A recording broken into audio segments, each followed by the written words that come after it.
നമ്മൾ ചോദിച്ചു, സൗമ്യ നിങ്ങൾ ഏതെങ്കിലും കേസിൽ ഇതിനു മുമ്പ് പെട്ടിട്ടുണ്ടോ? ഞാനൊരു കേസിലും പെട്ടിട്ടില്ല എന്നാണ് പറഞ്ഞത്.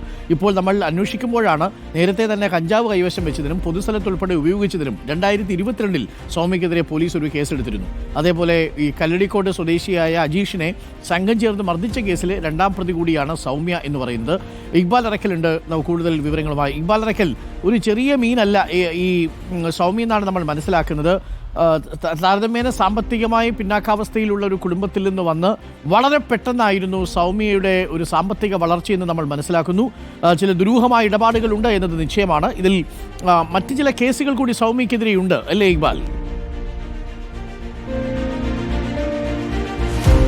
അരുൺ, അതായത് ഈ മോഡലും പാലക്കാട് സ്വദേശിനുമായിട്ടുള്ള സൗമ്യയെക്കുറിച്ച് ഈ ആലപ്പുഴയിലെ ഈ ഹൈബ്രിഡ് കഞ്ചാവ് കേസുമായി ബന്ധപ്പെട്ടുള്ള കാര്യങ്ങൾ പുറത്തു വരുമ്പോഴാണ് യഥാർത്ഥത്തിൽ പാലക്കാട്ടുകാർ തന്നെ ഓർക്കുന്നത്. പക്ഷേ സൗമ്യ നേരത്തെ തന്നെ ഈ ഇൻസ്റ്റഗ്രാമിലും അതുപോലെ തന്നെ നേരത്തെ മാധ്യമങ്ങൾ ചോദിച്ചപ്പോഴെല്ലാം പറഞ്ഞത് തനിക്ക് ഈ കഞ്ചാവ് കേസുമായി ബന്ധപ്പെട്ട അല്ലെങ്കിൽ പ്രതികളുമായി ബന്ധപ്പെട്ട യാതൊരു രീതിയിലുള്ള ബന്ധവുമില്ല, താൻ അത്തരത്തിലുള്ള പ്രവർത്തികൾ ചെയ്തിട്ടില്ല എന്നുൾപ്പെടെ. മാത്രമല്ല തസ്ലീമയുമായുള്ള ബന്ധം കൊണ്ട് മാത്രമാണ് തന്നെ ചോദ്യം ചെയ്യാൻ വിളിക്കുന്നത് എന്നുള്ളതായിരുന്നു സൗമ്യ ഇൻസ്റ്റഗ്രാമിൽ ഉൾപ്പെടെ അറിയിക്കുകയും ചെയ്തിരുന്നത്. അതിനുശേഷമാണ് നമ്മൾ സൗമ്യയുമായി ബന്ധപ്പെട്ട കാര്യങ്ങൾ പോലീസിനോട് തിരക്കുന്നത്.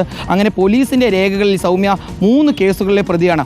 ഇതിൽ 2 കേസുകൾ കഞ്ചാവ് കൈവശം വെച്ചതിനും കഞ്ചാവ് ഉപയോഗിച്ചതിനുമാണ്. അത് ഒന്ന് 2022 ജൂലൈയിൽ പാലക്കാട് നഗരത്തിലെ ഒരു സ്വകാര്യ ഹോട്ടലിൽ മുറിയെടുത്ത് സുഹൃത്തുക്കൾക്കൊപ്പം കഞ്ചാവ് ഉപയോഗിച്ചതിനും അതുപോലെ തന്നെ കഞ്ചാവ് കൈവശം വെച്ചതിനുമാണ്. അതിനുശേഷം 2022 തന്നെ സെപ്റ്റംബറിൽ പാലക്കാട് ജില്ലാശുപത്രിക്ക് സമീപത്ത് വെച്ച് കഞ്ചാവ് ഉപയോഗിച്ചതിനും സൗമ്യക്കെതിരെ പോലീസ് കേസെടുത്തിരുന്നു. പക്ഷേ ഇതുകൊണ്ട് മാത്രമല്ല, ഈ കഞ്ചാവ് കേസുകളിൽ മാത്രമല്ല അടിപിടി കേസുകളിലും ഉൾപ്പെടെ സൗമ്യ പ്രതിയായിട്ടുണ്ട് എന്നാണ് ഇപ്പോൾ പോലീസ് രേഖകളിൽ നിന്നും മനസ്സിലാക്കാൻ വേണ്ടി സാധിച്ചിട്ടുള്ളത്. കല്ലടിക്കോട് സ്വദേശിയായിട്ടുള്ള അജീഷിനെ വിക്ടോറിയ കോളേജിന് സമീപത്ത് വെച്ച് സംഘമായി ചേർന്ന് തടഞ്ഞു നിർത്തി മർദ്ദിച്ച കേസിലെ 2ാം പ്രതിയാണ് സൗമ്യ.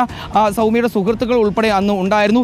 അന്ന് ഈ അജീഷിനെ മാരകമായി മർദ്ദിച്ച അല്ലെങ്കിൽ ആക്രമിച്ചവരിൽ ഒരാൾ സൗമ്യയായിരുന്നു. അജീഷിനെ മുഖത്തേക്ക് അടിക്കുകയും അയാളുടെ ചെവിയിൽ കടിച്ചു വയ്ക്കുകയും എല്ലാം ചെയ്ത് അയാൾക്ക് മാരകമായ മുറിവുകൾ ഉണ്ടാക്കിയത് സൗമ്യയുടെ നേതൃത്വത്തിലായിരുന്നു. അങ്ങനെ നിരവധി കേസുകളിലെ പ്രതിയാണ് സൗമ്യ എന്നുള്ളതാണ് പോലീസിന്റെ രേഖകളുള്ളത്. മാത്രമല്ല കഞ്ചാവ് കൈവശം വെച്ചതിനും ഉപയോഗിച്ചതിനും സൗമ്യക്കെതിരെ കേസുകളും നിലവിലുണ്ട്. ഏതായാലും പാലക്കാട് ടൗൺ സൗത്ത് പോലീസ് സ്റ്റേഷന് കീഴിലും ടൗൺ നോർത്ത് പോലീസ് സ്റ്റേഷന് കീഴിലുമാണ് ഈ കേസുകൾ സൗമ്യക്കെതിരെ നിലവിലുള്ളത്. അരുൺകുമാർ.